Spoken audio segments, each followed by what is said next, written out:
Welcome to Beyond the Numbers, the podcast where we dive deep into the world of real estate, appraisal, and everything in between. Whether you're just starting to explore the appraisal profession or measuring your career in decades, this podcast is for you. I'm Kevin Hecht, Appraisal Training and Development Manager at McKissock. And each week, I'm thrilled to bring you expert insights, thought-provoking conversations, and stories from industry leaders, innovators, and disruptors. From education and industry news to marketing tips, tax strategies, and even a few war stories, we cover the topics that matter most to appraisers and real estate professionals. Let's get started. Welcome back to another episode of Beyond the Numbers, the podcast for real estate appraisers who want more than just boilerplate forms and checkbox thinking. We're here to talk about what's changing, what's coming, and how to stay sharp in an industry that's evolving fast. Today, we're exploring the world of international valuation with two guests from Four Corners Valuation, Bruce Greenberg and Ben Greenberg. Bruce is a longtime expert in commercial and international real estate valuation, with work spanning more than 60 countries and over 4 decades. He's helped shape valuation standards abroad and advised on everything from billion-dollar developments to complex cross-border projects. Ben represents the next generation at Four Corners, bringing a fresh perspective to the evolving challenges and opportunities in valuation, especially as global markets change and technology plays a bigger role. Together, they offer a unique mix of experience and new insight. Whether you're a valuation professional or just curious about how property is valued across borders, you get a lot out of today's conversation. So Bruce, Ben, thanks for being here. Thank you, Kevin. Thank you. And Bruce, I'll start with you. You've worked all over the world doing valuations. How did you get started in international work, and what drew you to this particular field? I got drunk one night in Rocky Point, Mexico. True story. I was down there with family members. I drank too much tequila, too many margaritas, and bought into a bankrupt timeshare facility about 4 hours south of Tucson and Phoenix. And then I realized it, and it was too late to get my $15,000 back out of my credit card. So my wife and I, with our children, 5 kids at the time, started using Puerto Penasco, Rocky Point, as a weekend runaway. We'd run, it would be a 4-hour. We could go down Friday after school, come back Monday before school, and we were abusing and getting our money back on a timeshare. Then one afternoon, I overheard at the next table a gentleman from Indiana saying he's starting to do mortgage lending for Americans, Canadians, and United States citizens in Mexico. So being an introvert, I leaned over and said, "Who's your appraiser?" And he said he didn't have one. I said, "Yes, you do." And Ben and I took that practice from zero to close to $1 million worth of revenue in 5 years, just doing work throughout Cancun, Puerto Vallarta, Cabo San Lucas, and throughout Mexico. That's how it started. A fluke by drinking too much tequila. That's a great story, and I think it also shows you never know where your next client's going to come from, so always be open to the possibility of talking to people. You've done assignments in more than 60 countries. Is there one particular place that stands out to you? Well, yeah, I'll talk about a couple, but then I'll have Ben talk about how we have increased our clientele. A few of them, and Ben is really better at this one. We had a property to appraise in Havana, and so what do you take with you to Havana as an appraiser? Well, Benjamin took a suitcase of pharmaceuticals. That was the currency that we use to get local data.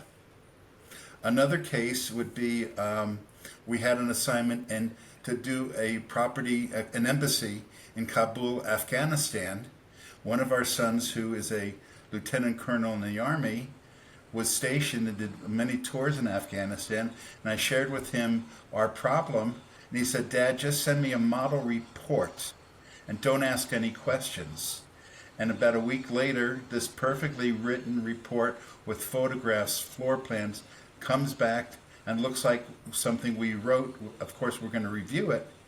And unfortunately, when he left Afghanistan quickly, he had to leave some of his people behind, and they were the ones who did the inspection for us. Ben, you want to expand? Yeah, no, I mean, it's just been a wonderful experience on a global basis, creating partnerships around the world. It's funny because I joke with my daughter that no matter where we travel, we're always going to have friends to socialize and have dinner with, and it's absolutely true. This all started, it started with my father having too much tequila, but that's not where it really expanded, right? So, when I joined the practice, I'm not an appraiser. I'm not a licensed appraiser. I've never written an appraisal, but I grew up in the industry. And so I've always worked on the business, not in the business. And that's been our success as a company. But one of the things that we prided ourselves on when we started our careers internationally, focusing in on Mexico, was not only taking the opportunities to perform valuations, but also giving back. My very first project that I had the opportunity to work on in Mexico was working with First American as their advisor, where our job was to find a way to navigate inside Mexico to support the federal government, understand the utilization of a platform like First American to collect property taxes within the mortgage payment. Something very foreign for a country like Mexico that has one of the lowest tax collection rates in the world. Has nothing to do with valuation, but for us, it was the opportunity to really get in there, provide value, to be seen as a professional organization that came in bringing value to the country. Fast forward a couple of years, about 10 years later, at that point, we had not only integrated into one of the most recognized professional platforms in Mexico, being Deloitte, where Bruce and I had the opportunity to build their real estate practice, and then eventually with Duff and Phelps opening their practice in Mexico. By that point, we built this reputation in Mexico that we were giving back. And that's when we were invited by the federal government to write the equivalent of USPAP for federal law. And obviously, Bruce is at that point 40 years of experience as a valuation professional, and our relationships that we cultivated over those years to show that we were wanting to be part of the community, not just there to take from the community, gave us this unique opportunity to do that. And since then, that's when our international practice just really exploded. As you mentioned, we've done work in more than 60 countries and 68 countries, 69 countries to be exact. And this year alone, we worked in 38 countries around the globe. And the best way to achieve that is through partnerships. Yeah. And we're very fortunate for our partnership and our relationship with the International Valuation Standard Council and the Royal Institution of Chartered Surveyors. That's given us the ability to navigate on a global basis and create the friendships, create the partnerships, create the structure that we have to be able to provide these services to our clients on a global basis. So Kevin, as you're aware, I hold a lot of designations. I hold designations for the Appraisal Institute in the old days of society, the Royal Institute of Chartered Surveyors, the ASA, and so I think what I've realized is that we're a community, and we're an international community, and so Ben and I have been able to identify other quality people, quality firms who understand international valuation standards or USPAP. So our have we gone to all 68 countries? Absolutely not. But we have people with designations, just like ourselves, who are making those inspections for us, who understand valuation standards and quality reports. Yeah, I think, even if you look at that on a local basis, for many of our appraisers will never do international business, but you bring up a great point when you talk about building relationships and having partners. I mean, I think one of the things about this business, especially on the residential side, is that we kind of get siloed and we don't look beyond our immediate, what we can see. And I think your discussion about partnerships and relationships is important through every part of the appraisal process.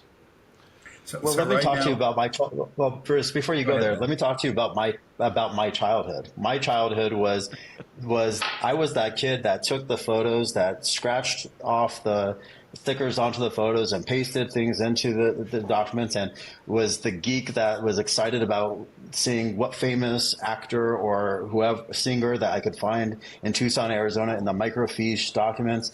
And the way we kind of relate back to what we do internationally is not very different from the roots of what I understood valuation to be growing up. Again, I'm not the appraiser, but I grew up in this world. And at the end of the day, what it really comes down to is having a good pair of sneakers, having strong communication skills, and wrapping yourself around people that you trust to be able to give you confident and true data. And with that, we're able to have success. And what helped get us to the point of a level of trust within the community that we have is we were brave enough to say very clearly, we don't believe the information you provided us. You did not provide us accurate information. You refused to be participatory in us collecting the information that we need to provide factual evidence to the financial institutions to bring investment to your community.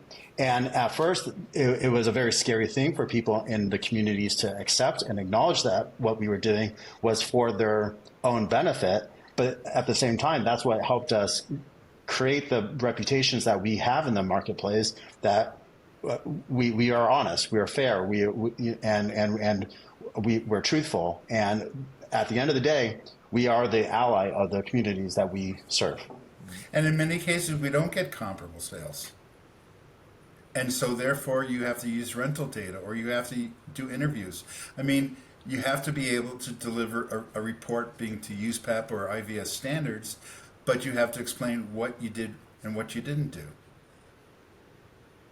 I think that's a great point. I think sometimes, and I was teaching the last couple of days, and I bring that up all the time. Sometimes it's as important or more important to tell the reader what you didn't do as it is to tell them what you did do.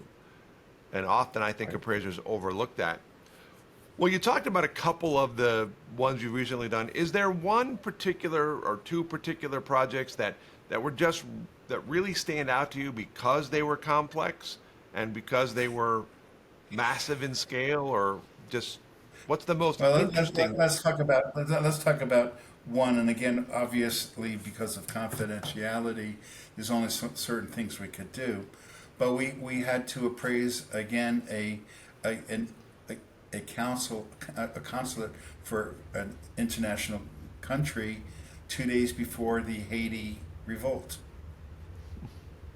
So we had to make sure we found someone that could represent us who had security for sure, but could fit in and get out. Ben, you want to expand on that one for a little bit?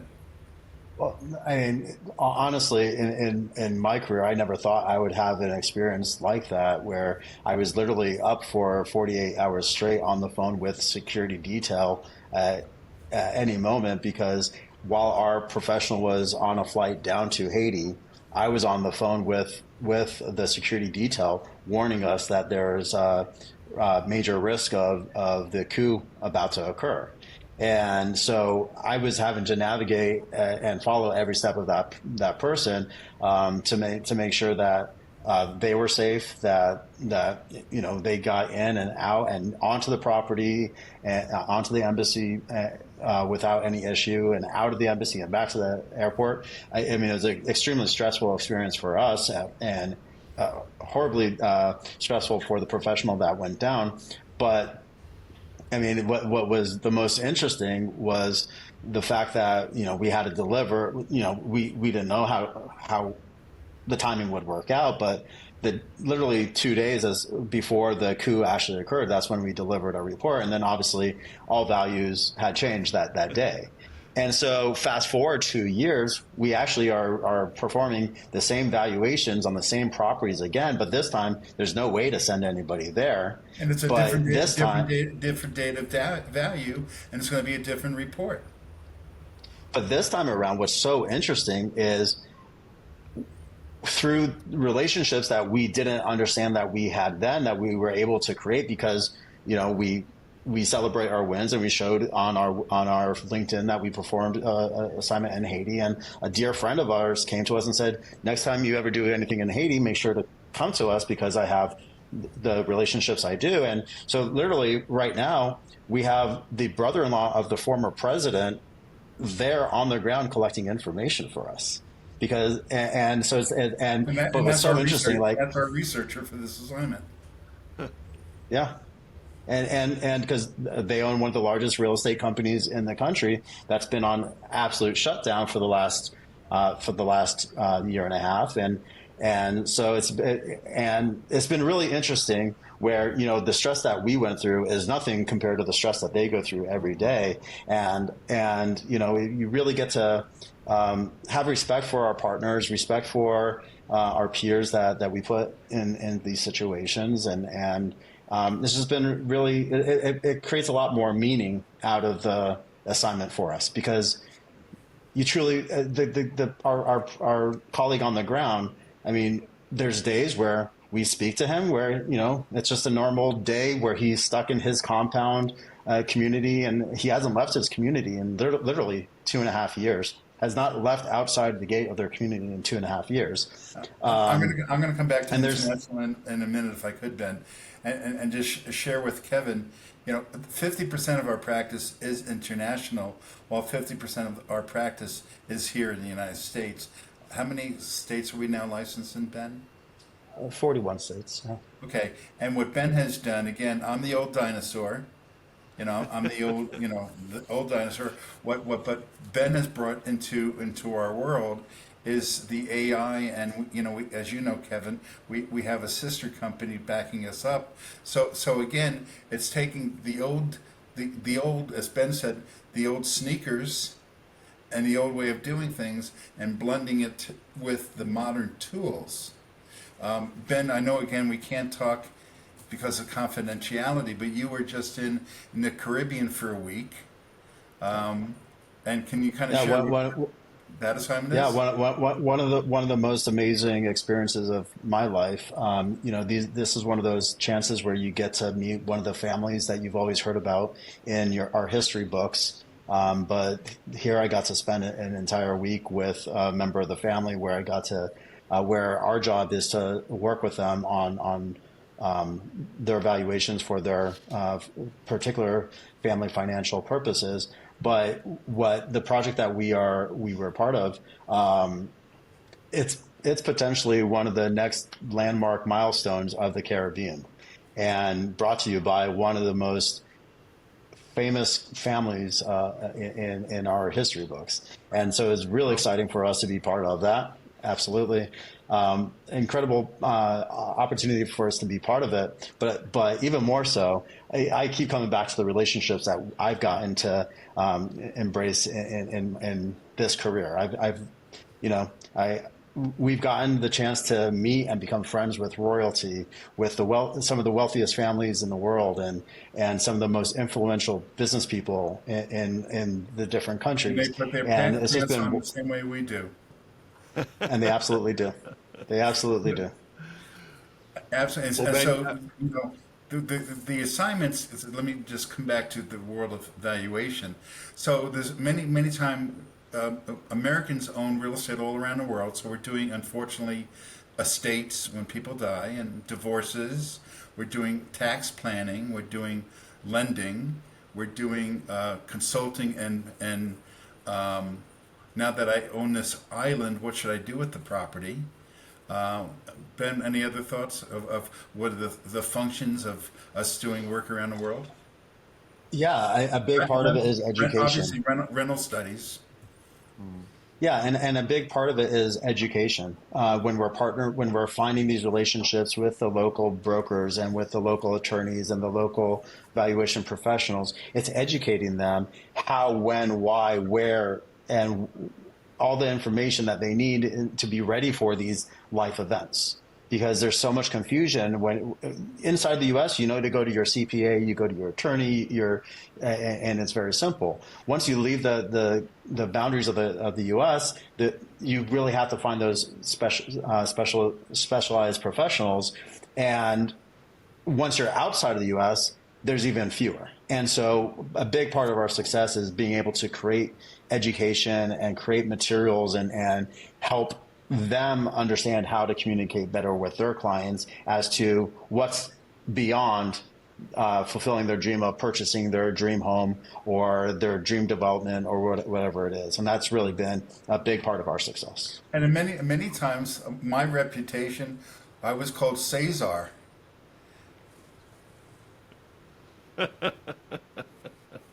You know,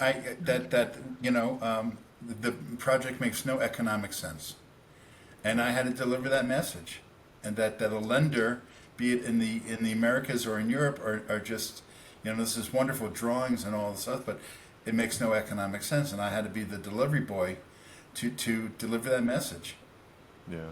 But above and beyond being the Cesar, we've also had the opportunity to be that advisor that said, a really good example of a project that was of enormous size and investment and impact to the community was we were the real estate team that was behind the site selection for Kia Motors' $6 billion plant in Monterrey, Mexico.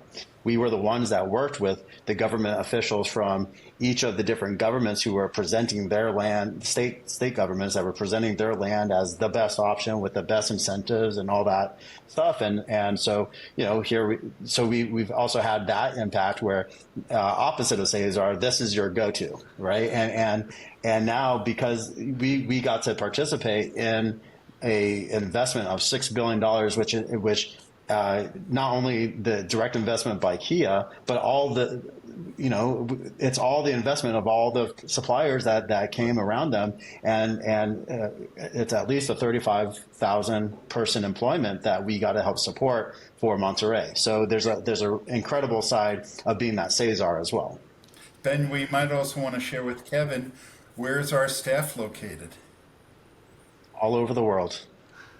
All over the world. Obviously, we have our professionals across the U.S. that are part of Four Corners, but we also have teams that are based in Mexico and India and South Africa.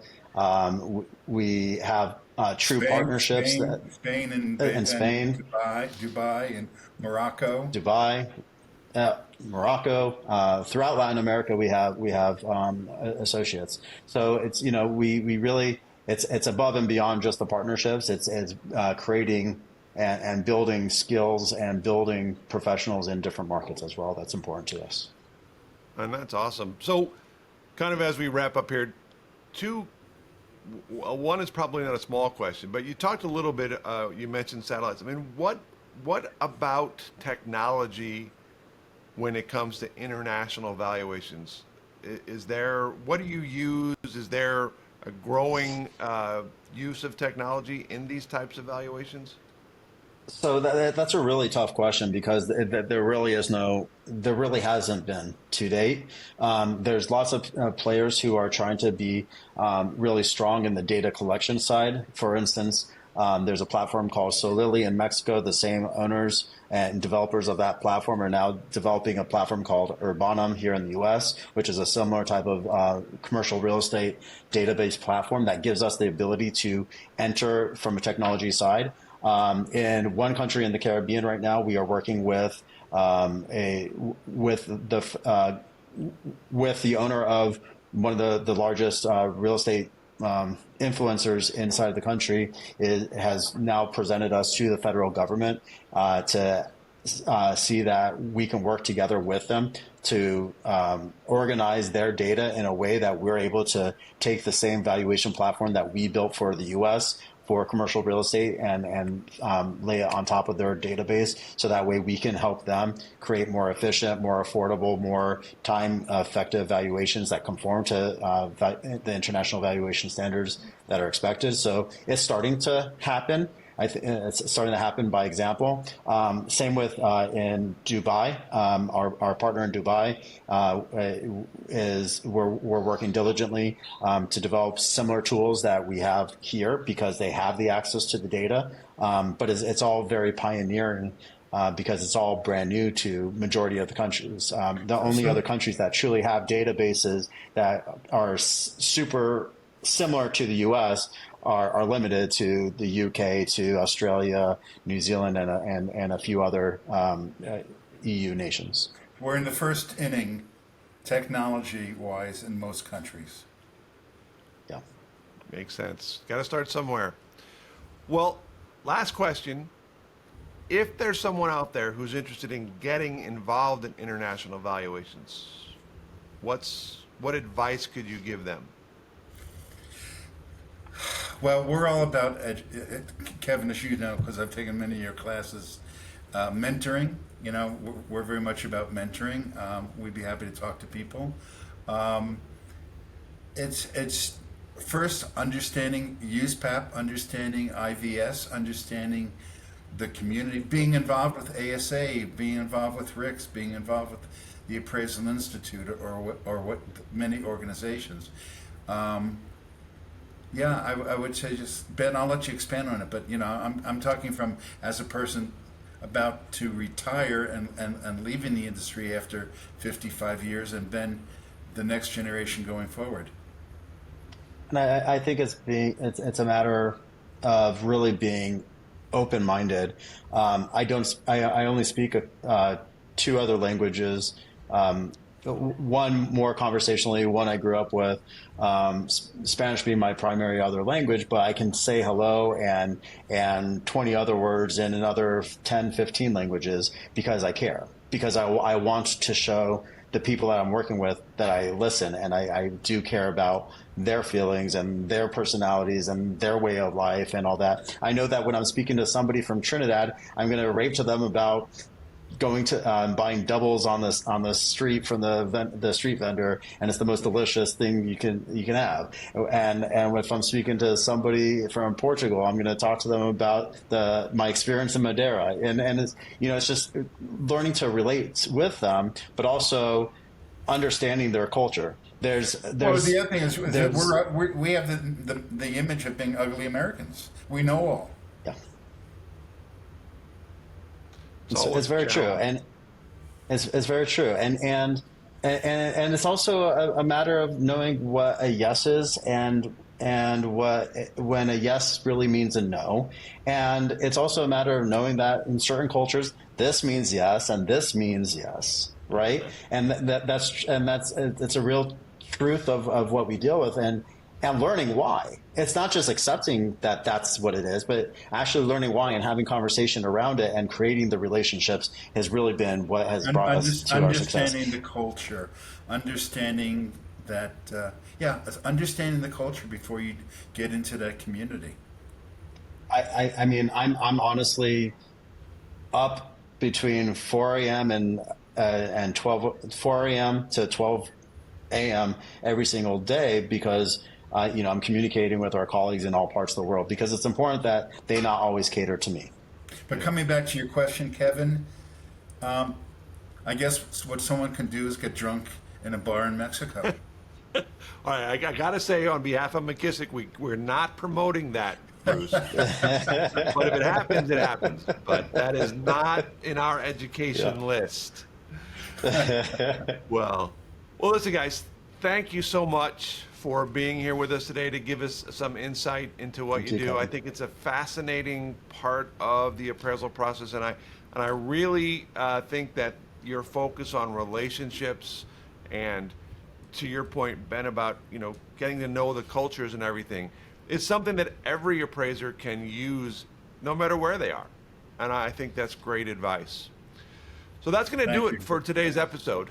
And again, thanks to Bren, thanks to Bruce. Really appreciate you being here. It's not every day you get to talk to a team with hands-on experience in valuation projects across the globe. If you enjoyed this episode, don't forget to subscribe, leave a review, share it with someone who'd appreciate it. Thanks for listening. Until next time, I'm Kevin Hecht, and this is Beyond the Numbers. Thank you all very much. Thanks for tuning in to this week's Beyond the Numbers. If you'd like to stay at the forefront of appraisal news, boost your career, or just learn more about the profession, be sure to subscribe to Beyond the Numbers with McKissock Appraisal at Apple Podcasts, Spotify, or wherever you get your podcast. Thanks for stopping by.